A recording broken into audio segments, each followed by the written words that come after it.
विद्यार्थी मित्र हो, आपण इयत्ता 10वीच्या गणित भाग 1 मधील अंकगणिती श्रेणी हे प्रकरण क्रमांक 3 अभ्यासत आहोत. लक्षात घ्या, यापूर्वी आपण दिलेल्या गणिका या अंकगणिती श्रेणी आहे किंवा नाही हे ठरवण्यासाठी जे काही सूत्र किंवा अट आवश्यक होती ती पाहिली आहे. त्याची थोडक्यात उजळणी हे आपण इथे करून घेत आहे. लक्षात घ्या, एखादी अंकगणिती श्रेणी ही मालिका अंकगणिती श्रेणी होते कधी होते तर त्या दिलेल्या मालिकेतील कोणत्याही दोन क्रमांकात संख्येमधील फरक हा स्थिर असतो आणि हा स्थिर असलेला फरक सामायिक स्वरूपात सामान्य असतो. म्हणजेच दोन पदांमधील फरक स्थिर संख्या असतेच असते, परंतु तो फरक हा कोणत्याही दोन संख्यांमधील फरकाला नेहमी समान असला पाहिजे. थोडक्यात तो जो सामायिक फरक असतो त्याला आपण सामान्य फरक किंवा सामायिक फरक डी या अक्षराने दर्शवतो. आणि अंकगणिती श्रेणी असणाऱ्या मालिकेचे पहिले पद T1 हे आपण ए अक्षराने दर्शवतो. ही पार्श्वभूमी सांगितल्यानंतर आपण अंकगणिती श्रेणीचे nवे पद कसे मिळवायचे आहे, त्याचे सूत्र कसे तयार होते हे लक्षात घेऊ. लक्षात घ्या, अंकगणिती श्रेणीचे nवे पद मिळवण्याचे जे सूत्र आहे ते आहे Tn बरोबर a अधिक n वजा 1 गुणिले d. अर्थात Tn म्हणजेच nवे पद. यामध्ये Tn बरोबर a अधिक n वजा 1 गुणिले d. a हे प्रथम पद आहे आणि d हा सामायिक फरक आहे. आपण हे सूत्र पुढील प्रमाणे मिळवू शकतो. प्रथम पद T1 बरोबर a, सामान्य फरक हा सामायिक स्वरूपात केलाय. सामान्य स्वरूपात कोणत्याही n अधिक 1 पद वजा n वे पद यातील फरक d. थोडक्यात Tn+1 वजा Tn बरोबर d. तर यामध्ये आपण n बरोबर 1 घेतलं तर हे n 1 अधिक 1 म्हणजे 2 होतील. T2 वजा T1, T2 वजा T1 बरोबर d मिळेल. म्हणून T2 वजा a बरोबर d, कारण T1 ची किंमत आपल्याकडे a आहे. थोडक्यात T2 बरोबर वजा 1 म्हणजे नंतर अधिक होईल. T2 बरोबर a अधिक d. त्याचप्रमाणे n बरोबर जर 2 आपण ठेवलं तर T3 वजा T2 बरोबर d मिळेल. म्हणजे T3 बरोबर T2 अधिक d मिळते, परंतु T2 ची किंमत a अधिक d आहे. म्हणून a अधिक d अधिक d घेतलं तर a अधिक 2d असं आपल्याला उत्तर मिळेल. लक्षात घ्या, आपण T1 a घेतलाय, सामायिक फरक d घेतलाय, त्यावेळेला आपल्याला T2 ची किंमत a अधिक d मिळाली आहे. म्हणजे इथं T2 ची किंमत a अधिक d आहे ती आपण अशी म्हणू शकतो a अधिक 2 वजा 1 गुणिले d. T2 म्हणून 2 वजा 1. T3 ची किंमत आपल्याला a अधिक 2d मिळाली होती, ही किंमत आपण अशी म्हणू शकतो a अधिक 3 वजा 1 गुणिले d. म्हणजे जो इथं n आहे तो n वजा 1 घ्यावा लागतो. अर्थातच यावर आपण सामान्य स्वरूपात लिहू शकतो कोणतेही nवे पद अंकगणिती श्रेणीचे कोणतेही nवे पद Tn बरोबर a अधिक n वजा 1 गुणिले d, ज्यामध्ये n ही नैसर्गिक संख्या आहे. आणि म्हणूनच आपल्याला अंकगणिती श्रेणीचे nवे पद मिळवण्याचे सूत्र Tn बरोबर a अधिक n वजा 1 गुणिले d या स्वरूपात मिळते. यानंतर आपण सराव संच 3.2 मधील काही उदाहरणे पाहणार आहोत. प्रश्न क्रमांक 1 जो आहे, या प्रश्न क्रमांक 1 मध्ये आपल्याला अंकगणिती श्रेणी दिलेली आहे. त्या अंकगणिती श्रेणीतील पद आणि त्याचा फरक सामायिक फरक किती आहे तो शोधायचा आहे. प्रश्न क्रमांक 1 मधील उदाहरण क्रमांक 2 लक्षात घ्या. इथे दिलेली पद आहेत अंकगणित श्रेणीतील 3 6 9 12 डॉट डॉट डॉट या क्रमाने. अर्थात यामध्ये T1 ची किंमत आपल्याला मिळेल 3 प्रथम पद, T2 ची किंमत आपल्याला मिळेल 6 द्वितीय पद, T3 ची किंमत आपल्याला मिळेल 9 तृतीय पद, या अनुषंगाने T4 12 चतुर्थ पद. इथं आपण यातील सामायिक फरक शोधणार आहोत. त्यामुळे पुढचा वजा पहिला या आपण पहिल्यांदा घेतोय T2 वजा T1 बरोबर T2 ची किंमत 6 आहे, T1 ची किंमत 3 आहे. 6 वजा 3 याची किंमत आपल्याला मिळेल 3. तसंच T3 वजा T2 घेतलं तर 9 वजा 6 याची किंमत आपल्याला मिळेल 3. आणि T4 वजा T3 जरी घेतला तर 12 वजा 9 याची किंमत मिळेल 3. लक्षात घ्या, कोणत्याही दोन क्रमांकात संख्यांमधील फरक हा स्थिर आहे, पण केवळ स्थिरच नमूद करणार नाही. 3 स्थिर आहे, कोणती संख्या घेतली तर ती स्थिर संख्या राहते. पण हा जो फरक येतो हा फरक स्थिर असून तो समान आहे. आणि या अर्थाने ज्यावेळेला एखादी अंकगणिती श्रेणी होते त्यावेळेला त्यातील क्रमांकाच्या संख्यांमधील फरक हा स्थिर असतो, तो समान असतो आणि त्यालाच आपण सामायिक फरक म्हणतो. इथं t2 वजा t1 3 आले, t3 वजा t2 सुद्धा 3 आले, याचप्रमाणे t4 वजा t3 सुद्धा 3 आले. हे तीन प्रत्येक ठिकाणी स्थिर आणि समान आहे. म्हणून आपल्याला सामान्य रूपात या अंकगणिती श्रेणी करता पद आणि त्यातील फरक हा या प्रमाणे मिळतो. पद 3 6 9 12 या प्रमाणे आहे, तर सामायिक फरक हा यातील केवळ 3 आहे. यानंतर प्रश्न क्रमांक 3 लक्षात घ्या. इथे आपल्याला प्रश्न क्रमांक 3 मध्ये ही अंकगणिती श्रेणी आहे का हे ठरवायचं आहे आणि जर असेल तर त्यातील 24वे पद काढायचे आहे.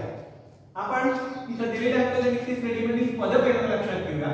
12 16 20 24 डॉट डॉट डॉट आणि हे अंकगणिती श्रेणी आहे तर याचा आपल्याला काय शोधायचं आहे, 24वे पद शोधायचं आहे. इथे आपल्या लक्षात येईल t1 बरोबर 1 बरोबर 12 होती, t2 बरोबर 16, t3 बरोबर 20, t4 बरोबर 24. आपण फक्त पहिल्या तीन पदांचा विचार केला. इथं आपण t2 वजा t1 घेतलं तर आपल्या लक्षात येईल 16 वजा 12 बरोबर आपल्याला मिळतात 4. त्याचप्रमाणे जर आपण t3 वजा t2 घेतलं तरी सुद्धा आपल्याला मिळतील 20 वजा 16 बरोबर मिळतील 4. अर्थात लक्षात घ्या इथं 4 हा सामायिक फरक आलेला आहे. इथे आपल्याला ज्या दोन मुख्य संख्या मिळालेल्या आहेत त्या कोणत्या आहेत तर t1 बरोबर 1 बरोबर 12 आणि जो आपल्याला सामायिक फरक मिळालेला आहे t2 वजा t1 4 किंवा t3 वजा t2 तो सुद्धा 4. म्हणून आपल्याला d ची किंमत मिळते 4. अर्थात d ची किंमत 4 a ची किंमत 12 असं असेल तर आपण या अंकगणिती श्रेणीचे 24वे पद जे आपल्याकडे सूत्र आहे tn बरोबर a अधिक n वजा 1 गुणिले d या सूत्रानुसार मिळवू शकतो. म्हणून 24वे पद मिळवण्याकरता आपण पहिल्यांदा सूत्र लिहूया. tn बरोबर सूत्र आपल्याकडे आहे कोणतेही n पद tn बरोबर a अधिक n वजा 1 गुणिले d. इथे आपल्याला 24वे पद पाहिजे म्हणून n ची किंमत आपण घेतली 24, n ची किंमत घेतली 24, a ची किंमत आपल्याकडे आहे 12, n ची किंमत आपल्याकडे आहे 24 वजा 1 आणि d ची किंमत आपल्याकडे आहे 4. विद्यार्थी मित्रो हा आपल्याला जी काही बेरीज आहे गुणाकार आहे तो करता येईल. पहिल्यांदा आपण 12 आहे तसेच ठेवू. 24 वजा 1 आपल्याला घेतला आहे 23 आणि गुणिले 4. हा गुणाकार पहिल्यांदा करावा लागेल आपल्याला. 12 आहे तसेच ठेवू. 23 गुणिले 4 हा गुणाकार आहे 23 चौक 92 किंवा 4 × 12 4 × 8 आणि याचा 1 9 92 आणि ही शेवटी बेरीज आपल्याला घेता येईल 92 अधिक 12 बरोबर आपली बेरीज 104. म्हणून या अंकगणिती श्रेणीचे 24वे पद t24 बरोबर 104 असा आपल्याला हे पद मिळेल. लक्षात घ्या आपलं 24वे पद 104 आहे. यानंतर पुढचा प्रश्न आपल्याकडे आहे तो आहे प्रश्न क्रमांक 5. इथे जी अंकगणिती श्रेणी दिलेली आहे या अंकगणिती श्रेणीचे 27वे पद आपल्याला काढायचे आहे. थोडक्यात दिलेल्या क्रमांकाने अंकगणिती श्रेणी दिलेलीच आहे, फक्त आपल्याला त्यांची सामायिक फरक मिळवून पद कोणते मिळवायचे आहे ते लक्षात घ्यायचे आहे. इथे आपल्याला 27वे पद मिळवायचे आहे म्हणून आपण 27 म्हणजे n ची किंमत 27 घेऊन आपल्याला पद मिळवावे लागेल. 27वे पद लक्षात घ्या. या अंकगणित श्रेणीतील पद आहेत 9 4 वजा 1 वजा 6 वजा 8. आता आपण पहिल्यांदा a बरोबर t1 बरोबर 9 घेऊ, t2 बरोबर 4 घेऊ, t3 बरोबर वजा 1 घेऊ आणि त्याचप्रमाणे पुढे t4 t5 वगैरे पद्धती जी आहेत ती मांडता येतील. आपल्याला d ची किंमत मिळते ते t2 वजा t1. लक्षात घ्या पुढच्यातून पहिला क्रमांकात फरक आपण घेतो तर मग t2 वजा t1 घेतलं तर इथे 4 वजा 9 आणि हा फरक निश्चितच आपल्याला लक्षात येईल 4 वजा 2 वजा 5 आला. पाठीमागच्या उदाहरणात आपण पाहिलं होतं उदाहरण क्रमांक प्रश्न क्रमांक 1 मध्ये उदाहरण 2 मध्ये सुद्धा d ची किंमत आपल्याला 3 आली होती. यावर आपण दुसऱ्या प्रश्न पाहिलं होतं प्रश्न क्रमांक 3 मध्ये यामध्ये सुद्धा d ची किंमत आपल्याला जी आली होती ती 4 आली होती म्हणजे ती धन होती. त्या दोन्ही धन किमती होत्या. पण आपण यापूर्वी पाहिल्याप्रमाणे काय काही वेळेला d ची किंमत धन असू शकते, काही वेळेला d ची किंमत ऋण असू शकते आणि काही वेळेला ती शून्य असू शकते. या अर्थानं इथं d ची जी किंमत झालेली आहे ती वजा 4 आलेली आहे. आपल्या माहितीसाठी आपण आणखी एकदा पुढची d ची किंमत काढून पाहू. t3 वजा t2 बरोबर वजा 1 वजा 4, त्यामुळे वजा वजा वजा 5 होते. थोडक्यात लक्षात घ्या इथं जी मिळणारी d ची किंमत आहे ती वजा 5 मिळालेली आहे. अर्थात इथलं फरक वजा 5 आलेला आहे, इथला दुसरातलाही फरक t3 वजा t2 हाही वजा 5 आलेला आहे आणि म्हणून आपल्याला d ची किंमत मिळालेली आहे वजा 5.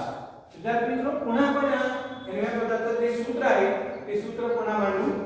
tn बरोबर सूत्र आपल्याला आहे tn बरोबर a अधिक n वजा 1 गुणिले d. आपल्याला या परिमिती श्रेणीचे 27वे पद काढायचे म्हणून n ची किंमत आपण 27 घेऊ. n बरोबर 27. a बरोबर प्रथम पद बरोबर 9 आहे, n बरोबर 27 आहे म्हणून 27 वजा 1 आणि d ची किंमत आपल्याकडे वजा आलेली ऋण आहे ती किंमत आपण घेतली वजा 5. हे गुणिले आहे. अर्थातच आपल्याला इथं हा जो काही संख्यांचा क्रम आहे किंवा जो काही संख्यांची क्रिया करायची आहे संकलन क्रिया ती लक्षात घ्या. 9 आपण आहे तसंच घेऊ, 27 वजा 1 आपल्याला 26 येते आणि त्याला गुणिले वजा 5 आहे.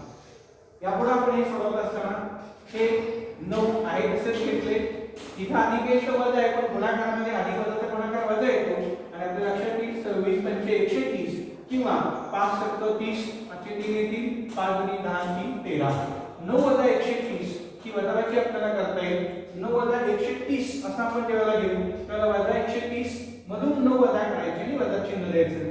थोडक्यात येईल वजा 121 म्हणून टी 27 बरोबर वजा 121. अर्थात लक्षात घ्या इथं 27वे पद हे आपल्याला मिळालेलं आहे ते वजा 121 मिळालेलं आहे. तुमच्याही साधारणपणे लक्षात येईल पहिलं पद धन आहे, दुसरं धन आहे, तर तिसरं पद ऋण आहे आणि हे ऋण कमी कमी कमी होत चाललेलं आहे.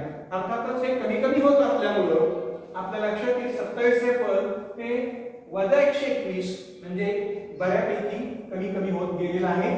वजा वजा वजा ह्या 27वे पद जे आपल्याला मिळेल या परिमिती श्रेणीचे ते वजा 121 मिळेल.